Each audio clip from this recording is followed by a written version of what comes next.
That's the worms.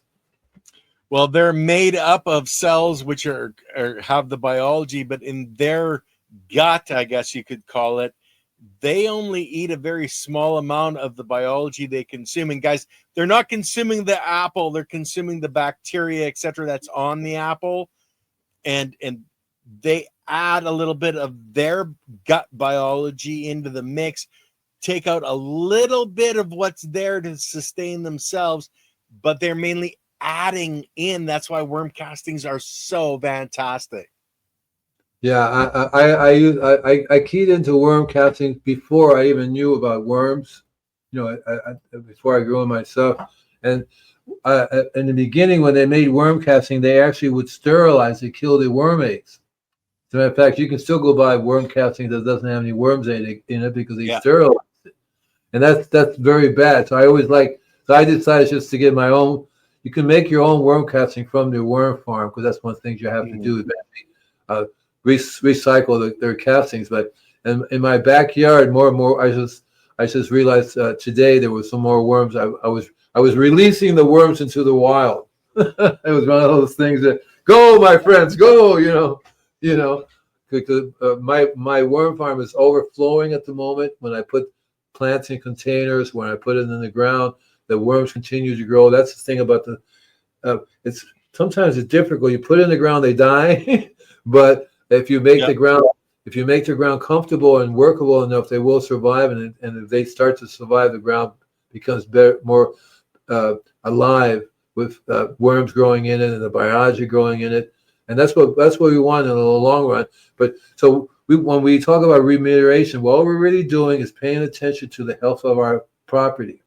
We have to stop things that make it worse. So we're constantly adding all kinds of stuff. So we have to say, okay, I'm going to either stop using this stuff, or I'm going to cut it back, or I'm going to figure out some other way. Like city water, most people don't understand this. There's tons of chemicals in the city water. It says, "Are you truly invisible tonight?" Yes, sir, Dr. Green Thumb. Some reason I can't see myself.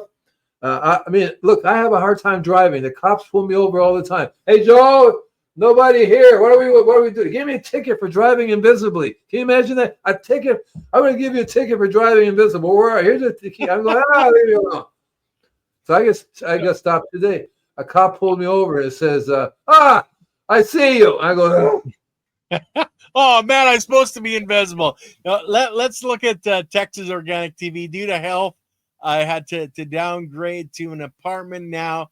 How do I compost?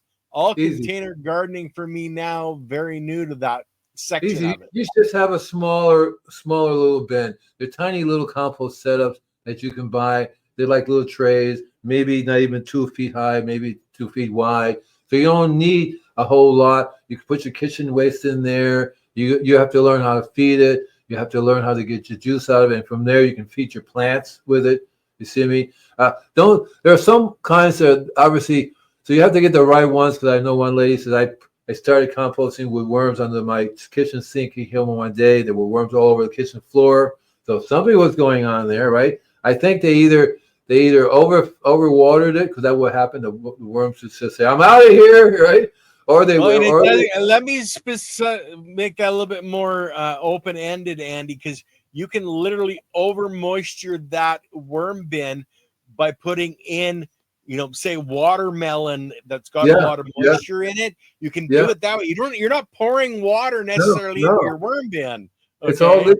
It's all liquid. Exactly right. That's why even I have a big giant cattle trough, and I always have to be careful with giving it too much food, because that's what happens. They drown. They can't eat it all, because it says avocados are liquid. Mangoes are liquid. Right? All these are basic. Watermelon. You can't give it a watermelon. You have to give it smaller pieces on a regular basis. Let it eat that before I put any food in. I usually go through it, and if I still see food, I won't give it to them, because the worms are like getting really fat. I can't eat anymore. Sorry. Wow. No, not a problem. And that's where the thing is, and it can go either side. It can be too dry, or it can be too wet.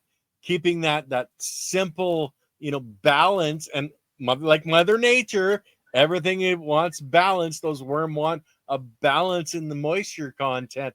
And I know he said a compost under the kitchen sink, but he was actually talking about a worm farm under your That's what he's kitchen talking about. sink.